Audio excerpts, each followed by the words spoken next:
Wife swapping शब्द ऐकून भुवया मोठ्या झाल्या. आजवर पाश्चिमात्य देशांमध्ये हे फॅड आहे असं मानलं जायचं, जिथं काही वेळासाठी आपल्या बायका बदलल्या जायच्या. शरीर सुखामध्ये व्हेरिएशन मिळावं हा हेतू या मागे असायचा. पण हे प्रकार दुसऱ्या देशांमध्ये चालतात असा समज आजवर आपल्या लोकांचा होता.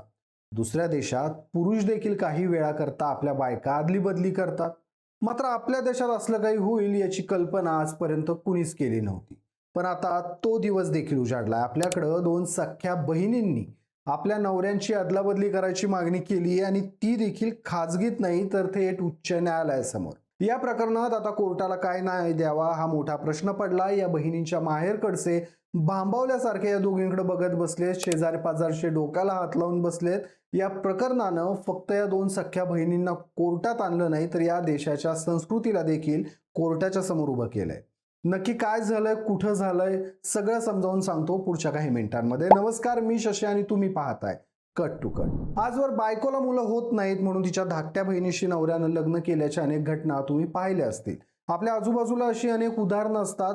उत्तरेकडच्या काही प्रांतांमध्ये तर भाऊ वारला तर भावजाईसोबत मुलांचं लग्न लावून दिलं जातं.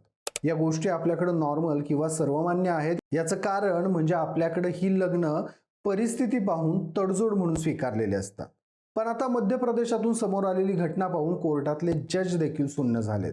गिरिजा शंकर हे मध्य प्रदेशचे रहिवासी आहेत. एका सर्वसामान्य विवाहित पुरुषासारखं त्यांचं आयुष्य चालू होतं, जे आपल्या आई वडिलांसोबत आपल्या सासूरवाडीकडची नाती देखील सांभाळत होते. आपली मेहुणा मेहुणी सासू सासरे सगळे जणांचं आलं गेलं कुणाचं दुखलं खुपलं सगळे गिरिजा शंकर बघत होते. अशातच गिरिजा शंकरांना एक धाकटी मेहुणी होती. तिचंही लग्न झालेलं. तिचं कुटुंब MP मधल्या दातिया गावात राहत होतं. दातिया गावातील मायाराम सोबत तिचं लग्न लावून दिलेलं. तिचाही संसार आनंदात चाललेला. या दोन्ही बहिणींना मुलं होती. दोघी आपापल्या संसारात बिझी होत्या. दोघींचेही नवरे आपापल्या बायकांवर जीव लावत होते. त्यांनी कधीही आपल्या सासरवाडीत आणि आपल्या घरात फरक केला नाही. त्यामुळेच गिरिजा शंकर यांनी जेव्हा कधी आपली बायको आपल्या धाकट्या बहिणीची गाठ घ्यायला जायचं म्हणायची तेव्हा तिला खुशाल जाऊन ये असं म्हणायचे. यामुळे गिरिजा शंकरांची बायको आपल्या लहान बहिणीच्या घरी काही ना काही कारण काढून जातच राहिली आणि इथंच गणित बिघडायला सुरुवात झाली. वारंवार आपल्या बहिणीच्या घरी जाऊन गिरिजा शंकरांच्या बायकोला आपला मेहुणा आवडायला लागला.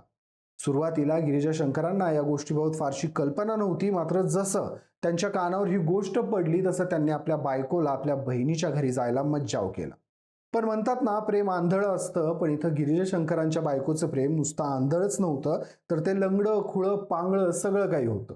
गिरिजा शंकरांच्या बायकोनं आपल्या घराचा उंबरठा ओलांडला. तिनं ठरवलं आता आपलं आयुष्य आपल्या मेहुण्याच्या सोबत घालवायचं. पण आपण आपल्या बहिणीचं घर मोडतोय, तिचा संसार रस्त्यावर आणतोय याचं भान तिला राहिलं नव्हतं. तिनं आपलं घर सोडलं आणि बहिणीच्या गावी जात थेट आपल्या मेहुण्याला साथ घातली आणि त्याच्यासोबत राहू लागली. तिची बारकी बहीण हतबल झाली होती. तिला कळत नव्हतं आपल्या बहिणीला शिव्या देऊ की नवऱ्याला आवरू. ती मुकाट्यानं हे सगळं सहन करत होती. गिरिजा शंकर यांनी स्वतः आपल्या पत्नीला संपर्क साधत माघारी येण्याची विनंती केली. त्यांनी तिला विश्वास दिला, मी हे सगळं विसरून जाईल, तू माघारी ये. पण गिरिजा शंकरांची बायको आपल्या मेहुण्याच्या प्रेमावर ठाम होती. तिला काहीही करून तिचा मेहुणा हवा होता. यासाठी आपल्या नवऱ्याला घटस्फोट द्यायची देखील तिची तयारी होती. तिने तशी सुरुवातही केलेली. मग गिरिजा शंकर यांनी कायदेशीर पर्याय अवलंबायचं ठरवलं. त्यांनी मध्य प्रदेश उच्च न्यायालयात आपला साडू मायाराम याच्या विरोधात आपल्या पत्नीचं अपहरण केल्याची तक्रार दाखल केली. कोर्टानं या प्रकरणी पोलिसांना चौकशीचे आदेश दिले. स्थानिक पोलिसांनी दातिया गावात जाऊन गिरिजा शंकरांचा मेहुणा मायाराम आणि गिरिजा शंकरांची पत्नी या दोघांनाही उचलून थेट कोर्टासमोर आणलं. कोर्टानं गिरिजा शंकरांच्या पत्नीला विचारलं हा सगळा काय प्रकार आहे, मायारामला विचारलं हा सगळा काय प्रकार आहे. तेव्हा त्या दोघांनी कबूल केलं की आमचं एकमेकांवर प्रेम आहे. गिरिजा शंकरांची बायको तर म्हणाली, मला माझा मेहुणा हवाय, मी त्याच्यासोबतच राहणार आहे. मी आता माझ्या नवऱ्याला घटस्फोट देण्यासाठी प्रक्रिया देखील चालू केली. कोर्टानं तिला समजवण्याचा प्रयत्न केला, तुझ्या बहिणीचं घर रस्त्यावर येईल, तुझा स्वतःचा संसार उघड्यावर पडेल. पण ती आपल्या प्रेमावर ठाम होती.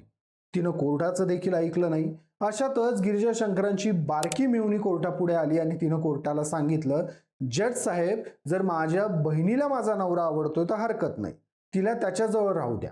पण मी सुद्धा माझ्या मेहुण्यासोबत म्हणजे माझ्या बहिणीच्या नवऱ्यासोबत राहणार. आता मलाही तो आवडतो. हे ऐकून संपूर्ण कोर्ट स्तब्ध झाला. हा युक्तिवाद ऐकून काय बोलावं हा प्रश्न न्यायमूर्तींसमोर पडला. तेवढ्यात गिरिजा शंकर यांची बायको पुढे आली आणि तिने पर्याय दिला की आमच्या नवऱ्याची अदलाबदल करा. आणि पीठासीन न्यायमूर्तींनी डोक्याला हात लावला. त्यांनी कौटुंबिक वादाचा हा विषय आहे असं सांगत अपहरणाची याचिका फेटाळली.